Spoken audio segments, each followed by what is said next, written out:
it's very disturbing. I'm so glad you said you can take the case, right? I said, yeah, sure. And I'm the right person to call. I can be there at 5 o'clock today. That would be great. That'd be great. That's when, well, I find it different times of day, but sure. So what's the address? So the lady gave Ollie an address, and it was over up kind of in Mount Washington. This big old house. Somehow all the best hauntings seem to happen in big old houses. So Ollie was optimistic. He'd gotten a run of ones that seemed like they might be interesting supernatural stuff and were just regular stuff, so he was hopeful. It'd been a while since he got a real ghost. See, this case, what the lady said is that a face appeared on one of her doors. And it seemed to be, making facial expressions and moving its lips, but no sound came out. And that was weird enough.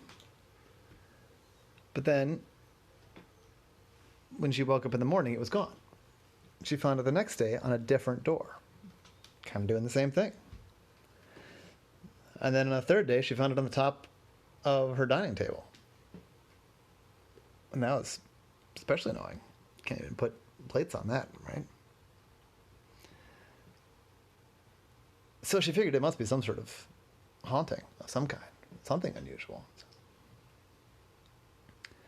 So I got there at 5, like he had said. And the lady said, "Oh, thank you so much for coming. I'm trying to be cool about it, but it's very creepy." I said, "Yeah, no problem. Let me ask you a few questions. First of all, has the face appeared yet today?" He said, "No, but I've been kind of just holding up in the library. Somehow, since I called you, it felt like I had a plan and I didn't have to deal with it myself anymore. If that makes sense." I said, It does. "Now, who else lives here with you?" I said, "Oh, well, it's just me most of the time. Me and the dog, of course. But my children are grown, and my husband, he died a few years ago. So, I have visitors, certainly. My kids come to visit, and so I haven't been doing it during COVID, but I also sometimes Airbnb. There's a kind of a basement apartment. It's pretty self-contained. We had built it for my son when because he went to college. He decided to go to college here in the city. So anyway, but the short answer is most of the time it's nobody here, unless I have a guest. And nobody's been here the past few days other than me and Roger, the dog. As if, well, probably because he did hear his name. A big, fluffy, well, not big, but very fluffy, kind of a 30-pound fluff ball mutt came trotting happily into the room.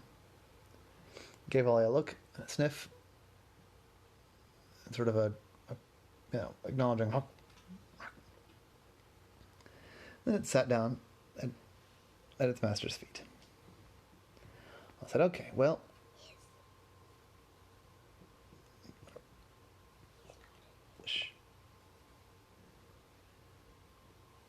so Ollie decided he should go and walk around and see if he could spot this face." I said, "Oh, wait, before I start, tell me about the face. Tell me what the face looks like." "Oh, certainly. So it has like kind of wood coloring, kind of dark, and you can see some of the wood grain. It's bigger than a normal human face. But of course, the whole thing isn't there. It's not like a 3D sculpture of a face. It's lips, nose, eyes, and eyebrows. And all of them move like they would on a normal face, except like I said, it's larger." "How big?" I said. "I'd say that if you, were to make a diameter of the face, it would be, about a foot in diameter, I'd say. Of course, it's not round, but it's not circular." I said, "Yeah, no, I get you. And any other characteristic features of the face?"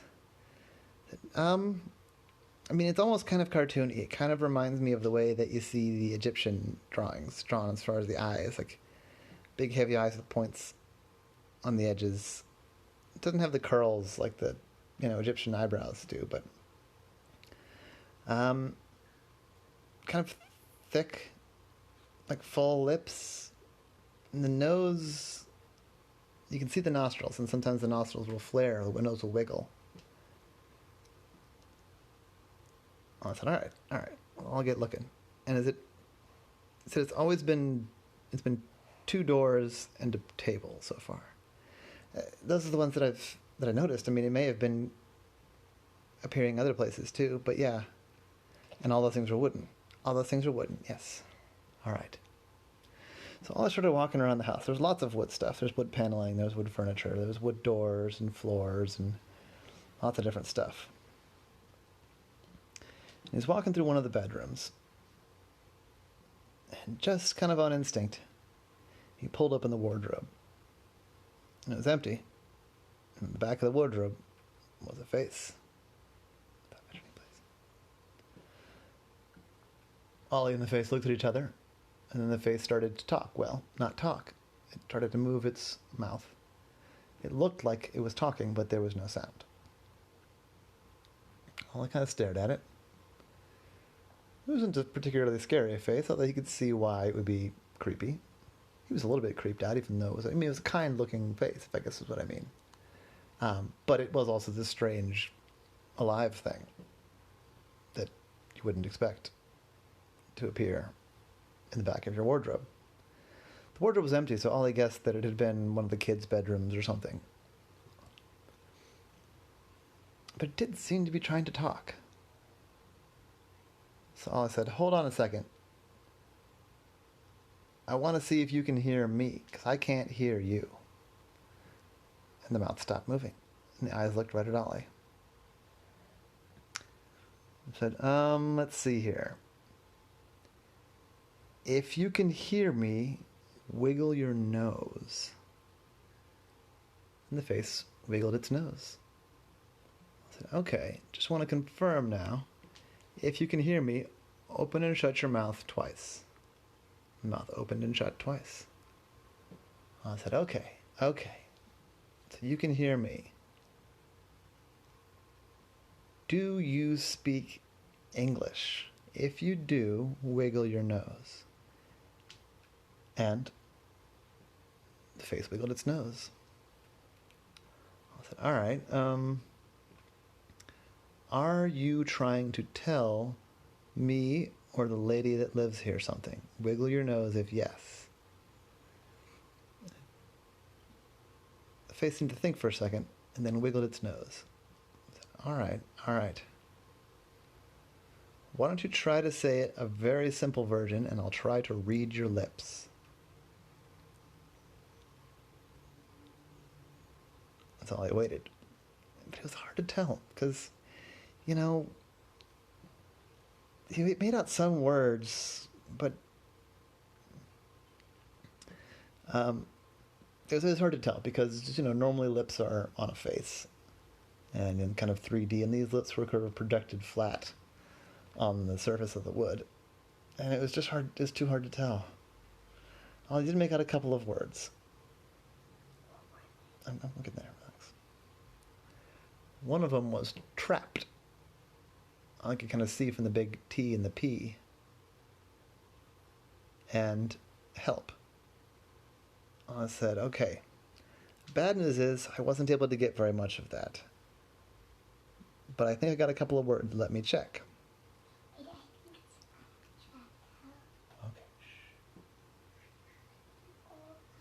Okay.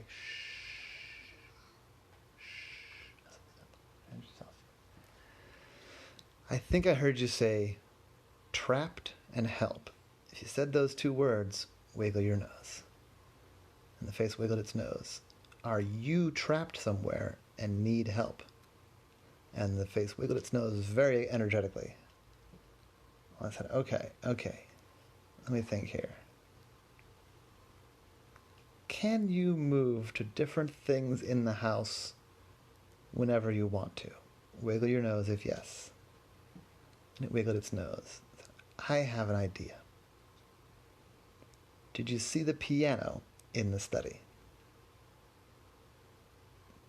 And the face wiggled its nose. Can you meet me down there? I want you to go on top of the piano. And the face vanished.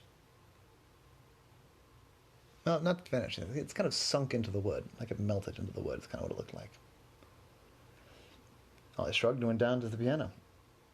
When he got down there, indeed, the face was on the piano. The lady was there too. Except one big thing had changed, because now there was sound. You can hear me now? The lady said, yes, I can. Okay, that makes things much easier. How, I wonder? Ollie said, it's because of the piano. Because the piano is meant to transmit sound. I think you kept on going on things that don't make sound, so I had you go on something that is for making sound. All right. Sure. That's a good thought. Thank you, Ollie. So, what's your deal? Are you a ghost or something? Not exactly, no. I am a traveler, and I've made a miscalculation. I said, what do you mean? Well, I figured out a way to travel between dimensions. The thing is, the other dimensions I've found so far aren't very interesting. I am a human. I am from Earth. And the other dimensions have not been very hospitable to human life. There weren't any other people that I've found yet. Well, long story short, on my most recent trip, I kind of got stuck halfway in between. Because as soon as I got to the new dimension, I could tell there wasn't enough oxygen there. So I turned right around and tried to get back, but I tripped and I fell, got my face stuck through the portal, and turned off the portal with my shoulder by accident. I said, well, at least you can breathe, right? That is a big help. I feel very fortunate. If I had to get stuck, at least I got stuck with my breathing end out, right? But I'm in a bit of a pickle. So why are you here? Ollie said. Yeah, I was wondering that too. Have we met? Yeah, well, yes and no. You wouldn't remember me. But, well, actually, I'm the guy that moved this piano in here. And, coincidentally. This whole being a techno wizard thing doesn't really pay very well, so I'm a pretty big, strong guy. I have a side job. Well, it's really my main job, if I'm being honest. Moving pianos and other big furniture. So I remembered your address because I thought the house was beautiful. Oh, thank you. I'm very proud of it too. We did a lot of work to get this place up to the way it looks. Oh yeah, I can tell. I wouldn't have ever known that some of the stuff hadn't been here for years and years and years, but I can tell you take care of it. Well, that's very kind of you. We've really enjoyed the piano. Oh, I'm glad. Did you play? She said, I do. I said, this is great. I'm glad you two are getting along, but I wonder if we should, get back on the task of getting you out of the piano back into the normal human Earth dimension. Yeah, no, that's a good point. Well, here's the deal. How brave are you feeling? I said, on a scale of 1 to 10, I give it an 8. I'm feeling pretty strong today. The only thing I can think of is if you made it to my workshop, where the other end of the portal is, you could activate the portal and come through and help me get all the way back through. Or maybe, I don't know, maybe as soon as you turn it on, I'll be able to get through on my own. I don't know, but you might have to come in and help. I said, all right, sure, I'm willing to do that. All right.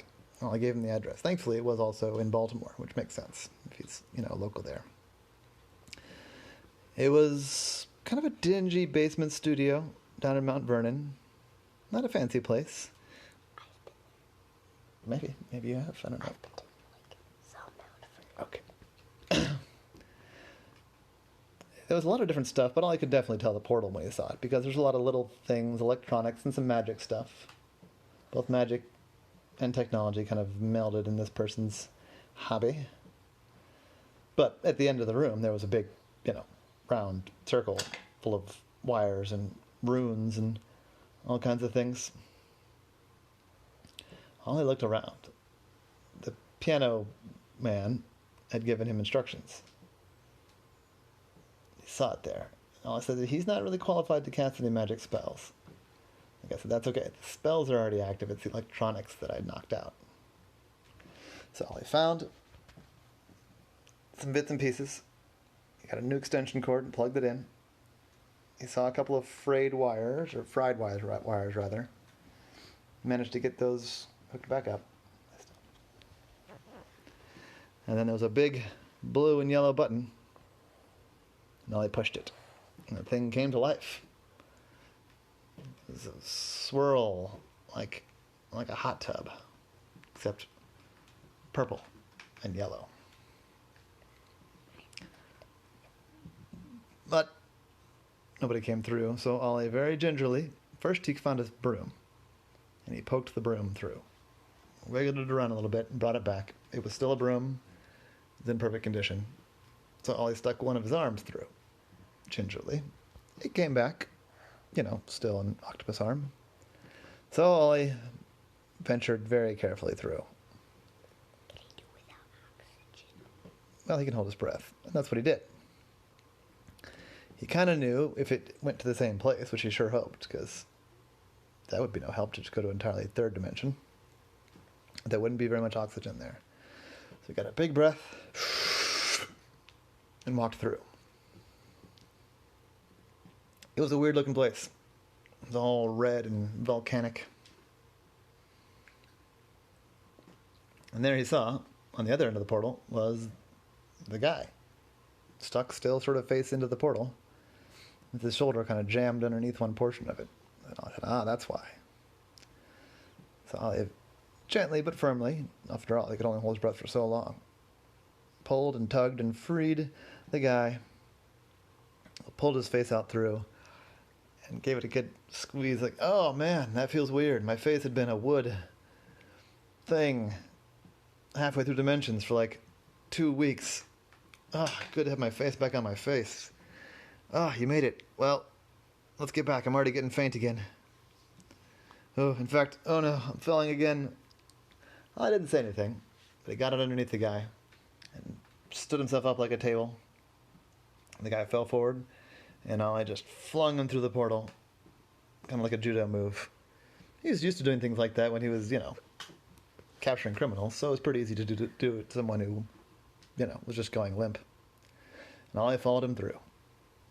This guy took a minute to recover. I said, oh, man, okay.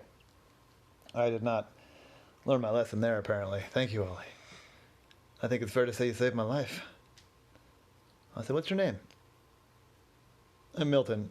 I try to go by Bartog, the techno-wizard, but really my name is Milton. Milton Jones. So, if you ever need a techno-wizard or a piano moved, I'm your guy. I said, nice to meet you. Good luck. I'm going to go back and make sure everything's okay at the lady's house.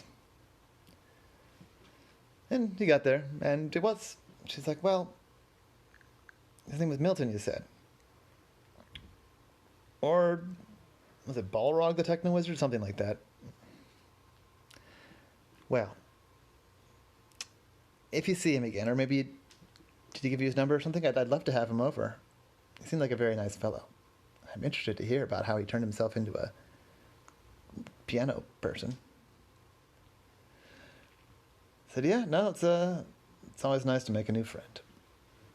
And that was the case of Ollie and the face in the door.